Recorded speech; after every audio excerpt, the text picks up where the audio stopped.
అయ్య బాబోయ్! ఇంత ఈజీనా చికెన్ రెసిపీ చేయడం అని మీరే అంటారండి. Welcome to NS family recipes. ఇవాళ మనం ట్రై చేయబోయే రెసిపీ చికెన్ రెసిపీ అండి. Chicken curry. దానికి మనం ముందుగా 1 కేజీ చికెన్ తీసుకొని బాగా శుభ్రంగా కడుక్కొని పక్కన ఉంచుకోవాలి. ఇప్పుడు నూనె వేసుకొని ఒక బాణాయిలో 100 గ్రాముల ఉల్లిపాయలు వేసుకొని అవి కొంచెం గోల్డెన్ బ్రౌన్ అయ్యేంత వరకు వేయించుకోవాలండి. చాలా ఈజీ అండి రెసిపీ మాత్రం. చూడండి గోల్డెన్ బ్రౌన్ అయిపోయింది. ఇప్పుడు దాంట్లో 4 పచ్చిమిర్చి వేసుకొని కొంచెం 2 టేబుల్ స్పూన్ల పసుపు కూడా వేసుకొని మంచిగా వేయించుకోవాలండి. ఇప్పుడు దీంట్లో 2 టేబుల్ స్పూన్ల అల్లం వెల్లుల్లి పేస్ట్ వేసుకొని అది కూడా కొంచెం వేయించుకున్న తర్వాత మనం అప్పుడే కడిగి పెట్టుకున్న చికెన్ని కూడా దీంట్లో వేసి బాగా వేయించుకోవాలి. కొంచెం కొత్తిమీర వేసుకోవాలండి. కొత్తిమీర కూడా కొంచెం వేసుకోవాలండి. ఇప్పుడు చూడండి మనం ముందుగా కడిగి పెట్టుకున్న చికెన్ కూడా దీంట్లో వేసుకొని బాగా కలుపుకోవాలి. ఇప్పుడు దీంట్లో 3 టేబుల్ స్పూన్ల ఉప్పు, 4 టేబుల్ స్పూన్ల కారం వేస్తున్నాను. కారం ఎక్కువ వేద్దని అనుకోకండి. మీకు తర్వాత కూడా అర్థమవుతుంది ఎందుకంత కారం వేసాను అనేది.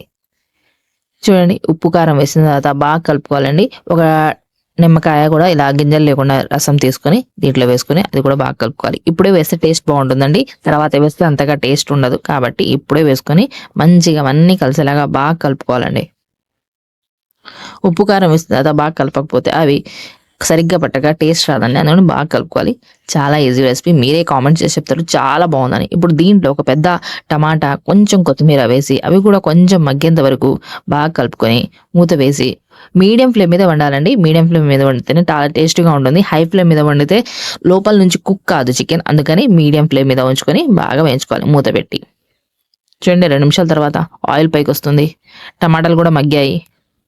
100 గ్రాముల పెరుగు వేసుకుని ఇప్పుడు హై ఫ్లేమ్ మీద ఉంచి బాగా కలుపుకోవాలి. ఎందుకంటే పెరుగు మీరు హై ఫ్లేమ్ మీద ఉంచి బాగా కలుపుకుంటే అది పగలకుండా వస్తుంది. లేదు మీరు మీడియం ఫ్లేమ్ మీద ఉంచి ఒక్కసారి కలిపి పక్కన ఉంచేస్తే పెరుగు పగిలినట్టు కనిపిస్తుంది. కాబట్టి హై ఫ్లేమ్ మీద ఉంచి 2 నిమిషాల పాటు బాగా వేయించుకోవాలి. అప్పుడే చూడండి పెరుగు మొత్తం మంచిగా ఉంటుంది. ఇదే చెప్పాను కదా సీక్రెట్ ఇంగ్రీడియంట్.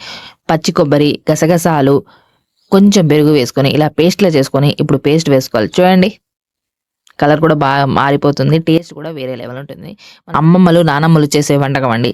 ఈ రెసిపీ కనుక మీరు ట్రై చేసిన తర్వాత చెప్పండి చాలా బాగుంది అంటారు. అలాగే ఈ రెసిపీకి ఉన్న స్పెషాలిటీ ఏంటంటే ఎవరైనా సరే ఒక్క మెతుకు కూడా వదలకుండా అన్నం మొత్తం చికెన్తోనే తినేస్తారండి. అంత టేస్టీగా ఉంటుంది, అంత ఎమ్మీగా ఉంటుంది. చూడండి నూనె పైకి వస్తుంది. ఇలా మీరు 2 నుంచి 3 నిమిషాల పాటు మీడియం ఫ్లేమ్ మీద వేయించుకున్న తర్వాత 2 టేబుల్ స్పూన్ల గరం మసాలా, 3 పచ్చిమిర్చి వేసుకొని ఒక్కసారి బాగా కలుపుకొని పక్కన ఉంచుకోవాలండి. చూడండి ఇంకో 2 నిమిషాల్లో చికెన్ కర్రీ రెడీ అయిపోయింది. చూసారా కొత్తిమీర కూడా వేసాను. అయిపోయిందండి. వేడి వేడి చికెన్ కర్రీ రెడీ. నాకు మీకు ఈ రెసిపీ నచ్చినట్టయితే నా ఛానల్ సబ్స్క్రైబ్ చేసుకోండి. మీ ఫ్రెండ్స్కి ఫ్యామిలీకి వీడియో షేర్ చేయడం మాత్రం మర్చిపోండి. Thank you watching this video.